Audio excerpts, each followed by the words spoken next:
What do MSP customers actually expect from your MSP business?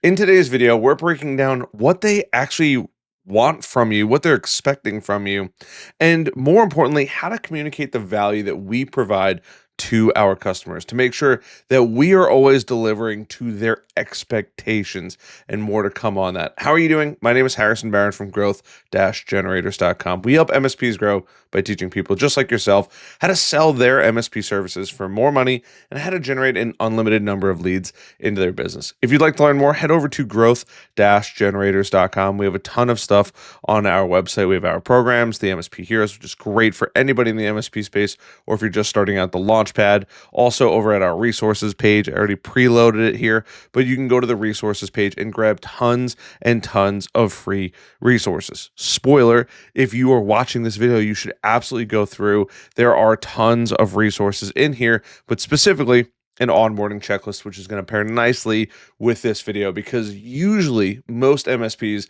mess up their onboarding, which sets a negative tone for the entire time they are a customer. So let's talk about the core topic. What does a customer actually expect from you when they pay you money every single month? Also, this is not fake money today. I have real money. But I usually have my stacks of money. They've been located at my office now, and I'm just here at my home office because I'm traveling. I've been around a lot. I'm trying to stay some home, hang out with the family as well. But let's talk about the most important thing. What do they actually expect from you?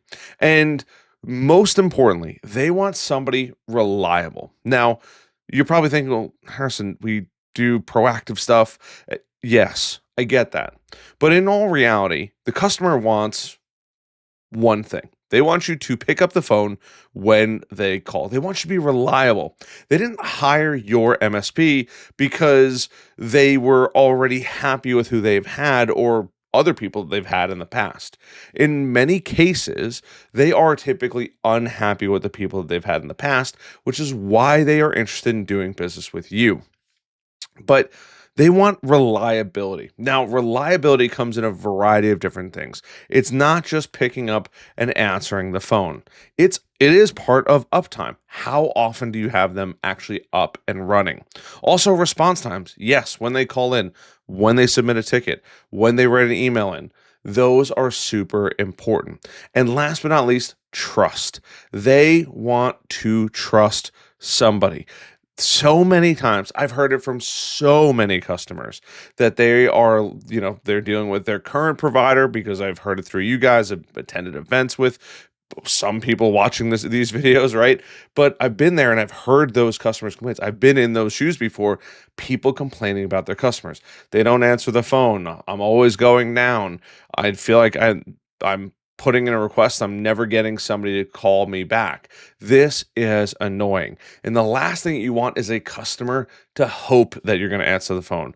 They want to know that you are answering the phone. It does not matter how small it is, even if you can't do the work when they call in. I totally get it. But it's still important to be able to say, hey, sounds great. I'll put a ticket in, take it on your phone.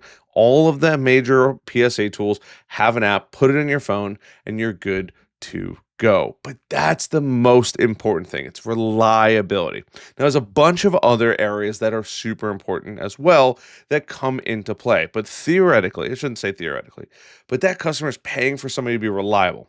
Now, what you actually deliver is all of your services, with the predominant, most important one being the help desk, right? You want to provide help desk support and help desk services, and they want you to be reliable. They're expecting everyone else to be doing probably more or less along the same thing, but they're going to you because they believe that you're the best fit. You probably have the expertise, you have the ability to deliver the uptime, you've probably told them about all of these things, but most importantly, they believe that you are going to be reliable. Now, the second thing that they're paying for, they are paying you to talk to them in plain English. I know that sounds crazy, but think about it. When a brain surgeon, a bone surgeon, right? Even your general doctor, they're not talking about the fancy, well, this, these hormones, these chemicals, or these imbalances, or the fracture, right? I forget the exact terminology from my EMT days, but the supine position is how it's going to be, or if it's the humerus, right, or the tibia, the fibia, whatever is broken, the metacarpals. They're not saying these technical terms, right? They're talking about, okay, your finger, right? They want it broken down. They want clear, non-technical communication. The client wants updates in plain English, not the tech jargon. I promise you. If you are talking about, well, we reconfigured the WAN network and they don't care about that. What does it mean for them? Hey, we reconfigured the local network in your building. That's all they need to know. They don't need to know that you changed ports or changed switch ports or set up different firewalls or whatever it is that you wanted to set them up with. And I'm being super vague because no matter what I say, somebody's going to be angry about it. But it is super, super important that they get that feedback, right? Don't say ISP. It's internet service provider. You can say ISP when you're with us, the tech people, but the customer doesn't care about that. They just want to know, hey, they don't even care about if it's an internet service provider. They want to know it's Spectrum, if it's AT&T, if it's Google Fiber. They do not care. It is super.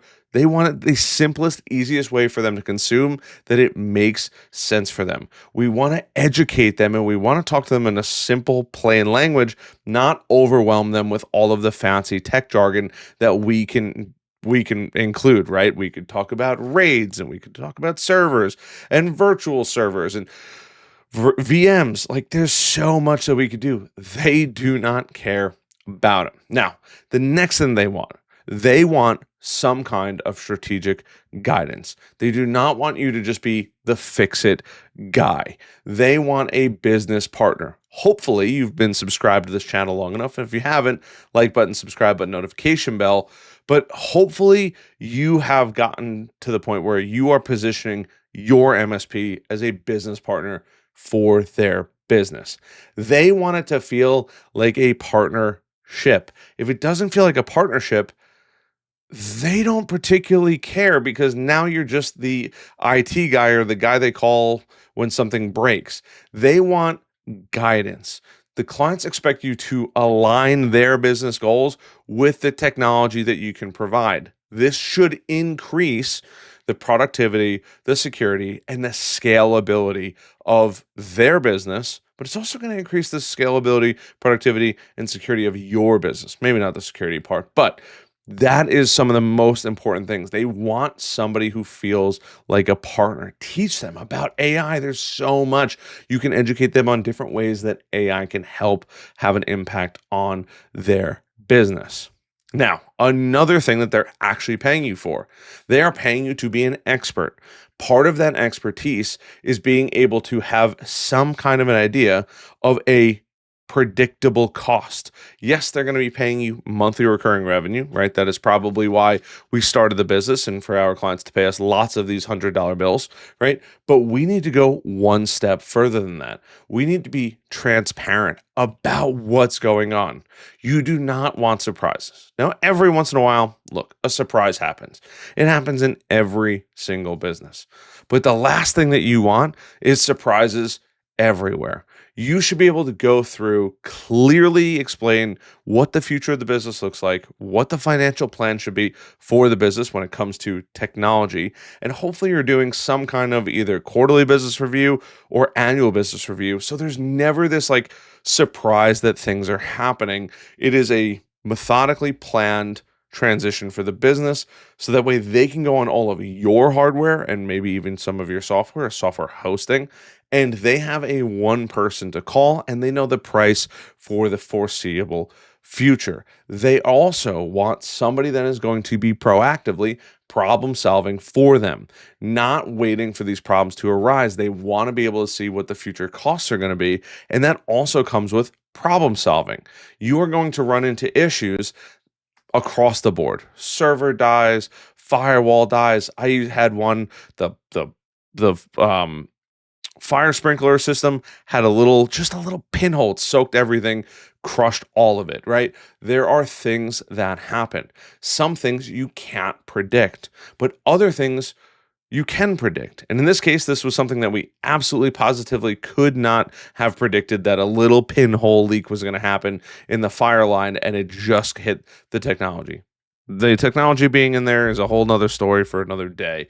But it is important to be able to go through and be able to problem solve fairly quickly and on the fly. If you could be proactive and problem solve, that's even better, which keeps their uptime higher, which is great. But they want to have that expert that says, hey, this went down. We can have either new hardware to come in and replace it. Maybe you can even give them loaner hardware that could help them. But either way, you want the stuff that is going to make your life as easy as possible. And the customer feels the trust and security that you can provide what they are actually looking for.